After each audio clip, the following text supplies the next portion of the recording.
Okay, I left off on a cliffhanger yesterday, so hopefully you made your prediction so we can see if you were right or not. So, the time had come to put my plan into action. I was in grave danger and I had no choice. I would only have one chance at Clem because I only had one weapon, a rubber band. It had taken a long time to get it hooked around the edge of my food dish. Now I carefully pulled it back as far as I could, aiming directly at that big doggy nose. Did you guess a rubber band or did you guess a paper clip like I did? "You asked for it, beast," I squeaked. Then I let loose. The rubber band snapped and sailed through the air, hitting Clem squarely on the nose. He yelped like a baby and raced out of the room as if he'd seen a ghost. Too bad I still didn't have my ghost costume. That would have been a nice touch. I guess Clem wasn't as dumb as I thought, because he never tried to come back into my room again. Of course, Miranda and her mom were really puzzled when they came home and found both bedrooms unlocked and Clem cowering on the living room sofa. "I don't get it," said Miranda. "Humphrey looks just fine. Maybe it was a burglar." But Miranda's mom checked the closets and drawers and nothing was missing. "Well, that's a mystery," said Miranda's mother after she searched the whole apartment. Miranda stared at me, shaking her head. "If only Humphrey could talk," she said.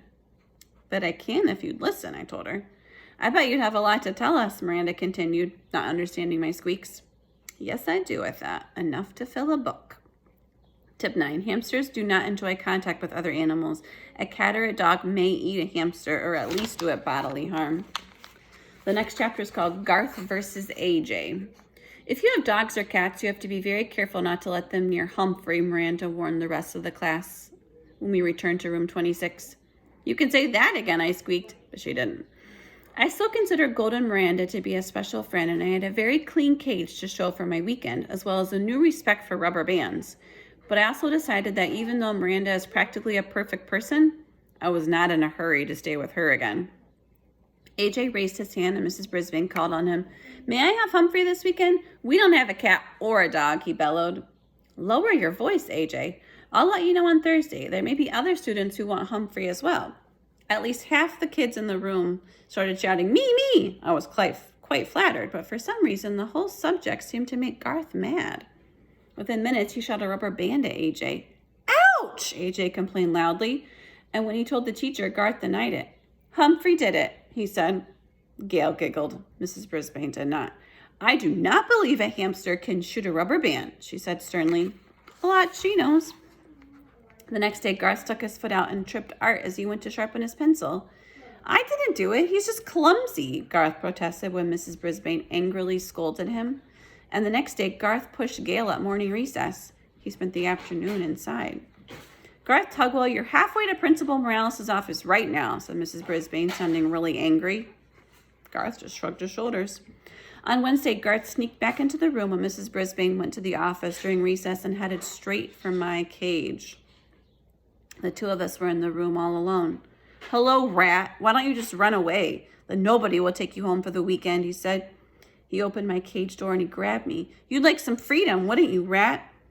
He set me on the floor. My heart was pounding. Thump, thump, thump. "Go on, rat, skedaddle." He gave me a little push with his hand. I scampered under the table. I wanted to say something, but the first time ever, I was scared squeakless. "Have fun," he said, and in an instant, he was gone. I was pretty confused. For one thing, I didn't want to run away. I was perfectly happy staying in room 26 and having adventures on the weekend. Where would I go? What would I do? There was no time to waste. I scampered over to the cord that hung from the blinds and grabbed on.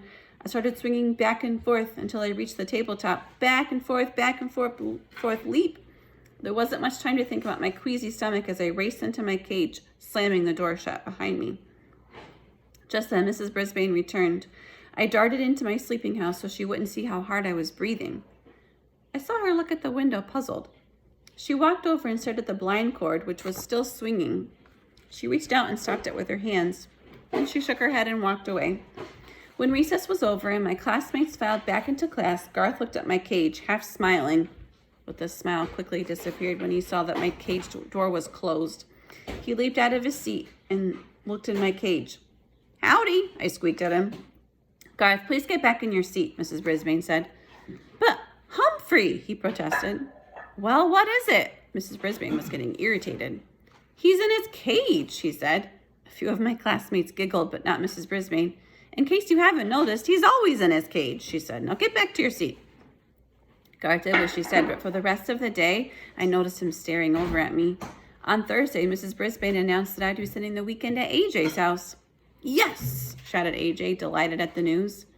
A few seconds later, a whole series of rubber bands hit AJ on the neck, shoulder, and head. Cool it, Garth, yelled AJ, jumping out of his seat. Man, I am tired of those rubber bands.